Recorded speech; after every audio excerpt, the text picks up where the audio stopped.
Saatnya berpetualangan, datang ke Taman Pelangi. Bersama teman-teman semua, yuk kita saling membantu. Aku punya tas berlari dengan si Joko. Bergegaslah ayo berpetualang.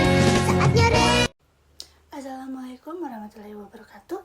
Salam sejahtera bagi kita semua. Shalom, Om Swastiastu, Namo Buddhaya, dan salam kebajikan. Halo semuanya, perkenalkan nama saya Ivone Julia Biu. Saya dari Universitas Boswa Fakultas Psikologi Prodi Psikologi dengan NIM 4524091110 dari kelas I angkatan 2024.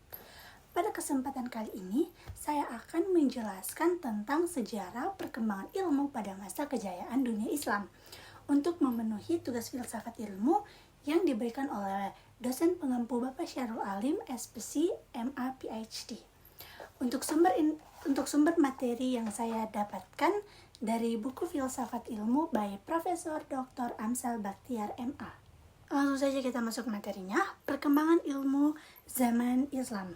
Sebelum diuraikan sejarah dan perkembangan ilmu dalam Islam, ada baiknya diuraikan sedikit tentang pandangan Islam terhadap ilmu. Hal ini penting untuk diketahui karena menjadi landasan bagi pengembangan ilmu di sepanjang sejarah kehidupan umat Islam, mulai dari zaman klasik sampai saat ini. Sejak awal kelahirannya, Islam sudah memberikan penghargaan yang begitu besar kepada ilmu. Sebagaimana sudah diketahui bahwa Nabi Muhammad SAW ketika diutus oleh Allah sebagai Rasul, hidup dalam masyarakat yang terbelakang di mana paganisme tumbuh menjadi sebuah identitas yang melekat pada masyarakat Arab masa itu. Kemudian Islam datang menawarkan cahaya penerang yang mengubah masyarakat Arab jahiliyah menjadi masyarakat yang berilmu dan beradab. Kalau dilacak akar sejarahnya, pandangan Islam tentang pentingnya ilmu tumbuh bersamaan dengan munculnya Islam itu sendiri. Ketika Rasulullah SAW menerima wahyu pertama, yang mula-mula diperintahkan kepadanya adalah membaca. Jibril memerintahkan Muhammad, berkata, bacalah dengan menyebut nama Tuhanmu yang menciptakan. Perintah ini tidak hanya sekali diucapkan Jibril, tetapi berulang-ulang sampai Nabi dapat menerima wahyu tersebut. Dari kata ikra inilah kemudian lahir aneka makna, seperti menyampaikan, menelaah, mendalami, meneliti, mengetahui ciri sesuatu, dan membaca teks, baik yang tertulis maupun tidak. Selanjutnya, ada juga ayat lain yang menyatakan, katakanlah, apakah sama orang-orang yang mengetahui dengan orang-orang yang tidak mengetahui? Sesungguhnya orang-orang yang berakallah yang dapat menerima pelajaran. Selain ayat-ayat tersebut di atas, ada juga hadis Rasulullah yang menemukan wajibnya mencari ilmu.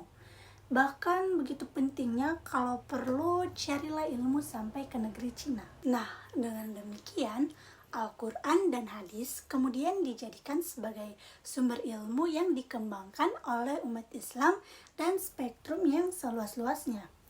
Lebih lagi, kedua sumber pokok Islam ini memainkan peran ganda dalam penciptaan dan pengembangan ilmu-ilmu. Peran itu adalah yang pertama, prinsip-prinsip semua ilmu dipandang kaum muslimin terdapat dalam Al-Quran. Yang kedua, Al-Quran dan hadis menciptakan iklim yang kondusif bagi pengembangan ilmu dengan menekankan kebajikan dan keutamaan menuntut ilmu. Selanjutnya, kita akan masuk ke inti pembahasan, yaitu tentang sejarah perkembangan ilmu dalam Islam. Kita masuk pada poin yang pertama, yaitu penyampaian ilmu dan filsafat Yunani kedua Islam. Pengalihan pengetahuan ilmiah dan filsafat Yunani ke dunia Islam dan penyerapan serta pengintegrasian pengetahuan itu oleh umat Islam merupakan sebuah catatan sejarah yang unik. Dalam sejarah peradaban manusia, amat jarang ditemukan suatu kebudayaan asing dapat diterima sedemikian rupa oleh kebudayaan lain, yang kemudian menjadikannya landasan bagi perkembangan intelektual dan pemahaman filosofisnya.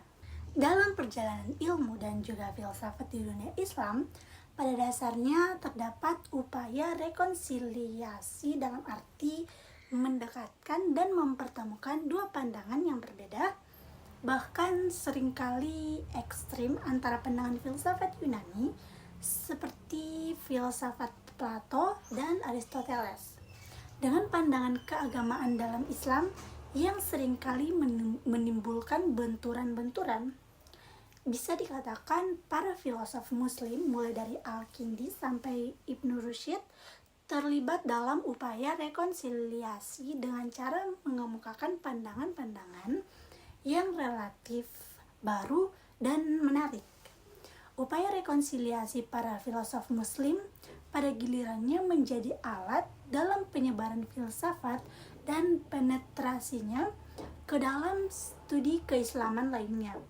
Dan tak diragukan lagi, upaya rekonsiliasi oleh mereka menghasilkan afinitas dan ikatan yang kuat antara filsafat Arab dan filsafat Yunani.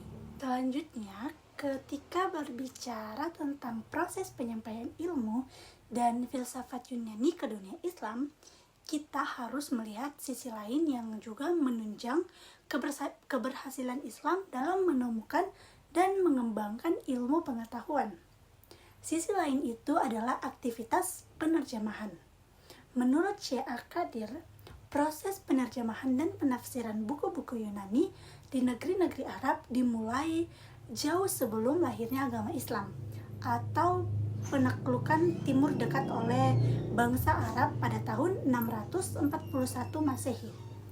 Jauh sebelum umat Islam dapat menaklukkan daerah-daerah di Timur Dekat, pada saat itu Suriah merupakan tempat bertemunya dua kekuasaan dunia, yaitu Romawi dan Persia. Pada masa ini juga didapati pusat-pusat ilmu pengetahuan seperti Ariok, Efesus, dan Iskandaria, di mana buku-buku Yunani purba masih dibaca dan diterjemahkan ke dalam berbagai bahasa, terutama Syriani.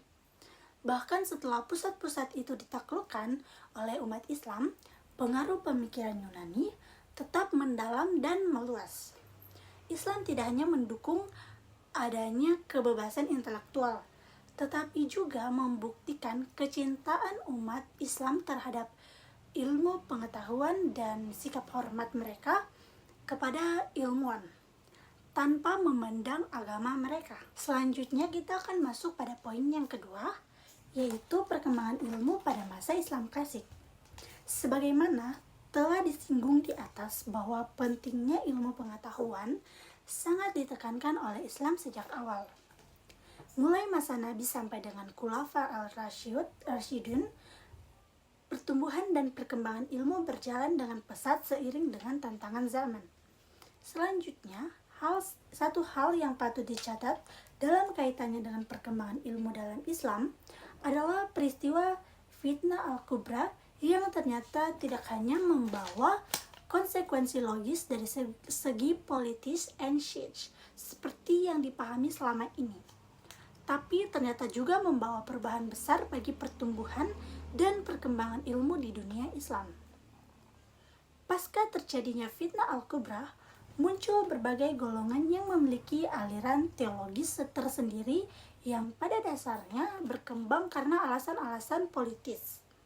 Pada saat itu, muncul aliran Syiah yang membela Ali, aliran Khawarij, dan kelompok Muawiyah.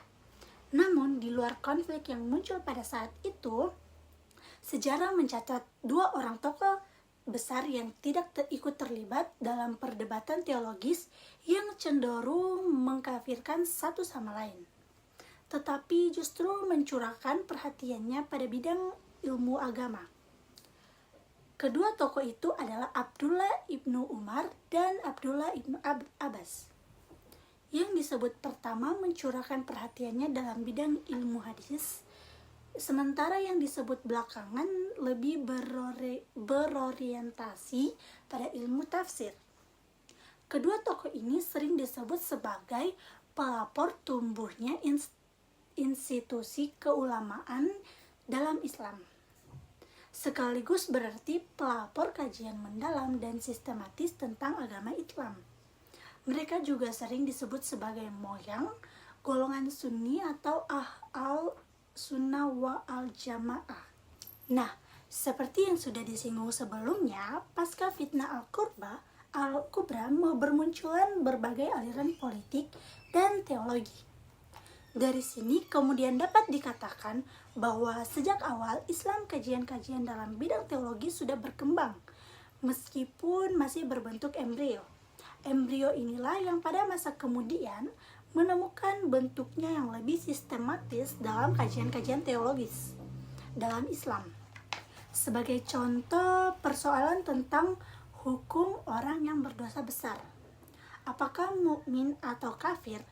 Masalah kebebasan atau ketidakbebasan manusia dalam menentukan perbuatannya sudah diwakili sejak dini perdebatan antara kalangan Mu'tazilah dan Khawarij. Dari adanya pandangan yang dikotomis antara keduanya, kemudian muncul usaha menengahi dengan menggunakan argumen-argumen Helenisme, terutama filsafat Aristoteles. Sikap menengah itu terutama dilakukan oleh Abu al-Hasan al-Asy'ari dan al-Maturidi yang juga menggunakan unsur Helenisme. Berdasarkan uraian sebelumnya, dapat ditarik sebuah hipotesis sementara atau dugaan sementara bahwa pada awal Islam pengaruh Helenisme dan juga filsafat Yunani terhadap tradisi keilmuan Islam sudah sedemikian kental, sehingga pada saat selanjutnya pengaruh itu pun terus mewarnai perkembangan ilmu pada masa-masa berikutnya. Selanjutnya kita akan masuk pada poin yang ketiga, yaitu perkembangan ilmu pada masa kejayaan Islam. Pada masa kejayaan kekuasaan Islam dimulai sejak Imam Syafi'i menyusun kitabnya yang bernama Ar-Risalah. Kitab ini memuat problematika sanad dan matan hadis, walaupun tidak demikian terperinci seperti yang dikemukakan oleh para ulama sesudahnya. Pada perkembangan selanjutnya, ilmu hadis semakin diperluas pembahasannya dengan mengambil dua bentuk. Bentuk yang pertama ialah ilmu riwayah dan bentuk yang kedua ialah ilmu dirayah. Selain dalam bidang Al-Quran dan hadis, ilmu fikih dan usul fikih telah mengalami perjalanan panjang hingga terbentuk seperti sekarang ini. Fikih menjadi sebuah disiplin ilmu dengan mengalami beberapa tahapan. Yang pertama, tahap pembentukan pada masa Rasulullah, Khulafa al-Rasyidun, hingga paruh pertama abad ke-1H. Yang kedua, tahap pembentukan fikih yang dimulai pada paruh pertama abad ke-1H hingga di dekade awal abad ke-2H. Sekarang kita akan masuk dalam poin yang terakhir atau yang keempat, ialah masa keruntuhan tradisi keilmuan dalam Islam. Abad ke-18 dalam sejarah Islam adalah abad yang paling menyedihkan bagi umat Islam dan memperoleh catatan buruk bagi peradaban Islam secara universal. Seperti yang diungkapkan oleh Lord Horace Stoddard bahwa menjelang abad ke-18, dunia Islam telah merosot ke tingkat yang terendah. Islam tampaknya sudah mati, dan yang tertinggal hanyalah cangkangnya yang kering kerontang berupa ritual tanpa jiwa dan tahayul yang merendahkan martabat umatnya. Ia menyatakan seandainya Muhammad bisa kembali hidup, dia pasti akan mengutuk para pengikutnya sebagai kaum murtad.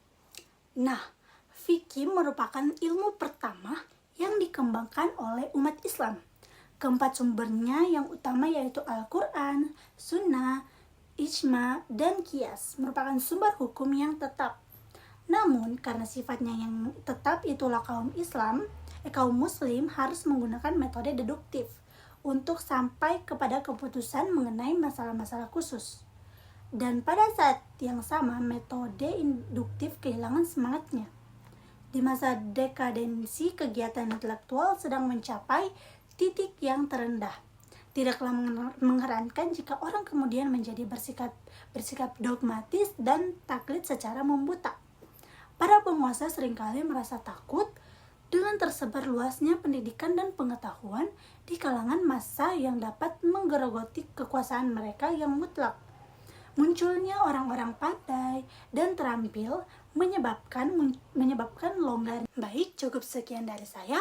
Mohon maaf bila ada salah kata. Semoga apa yang saya terangkan dari buku dapat berguna dan bermanfaat bagi teman-teman dan juga tentunya bagi saya sendiri. Cukup sekian dan terima kasih. Sampai jumpa di video selanjutnya.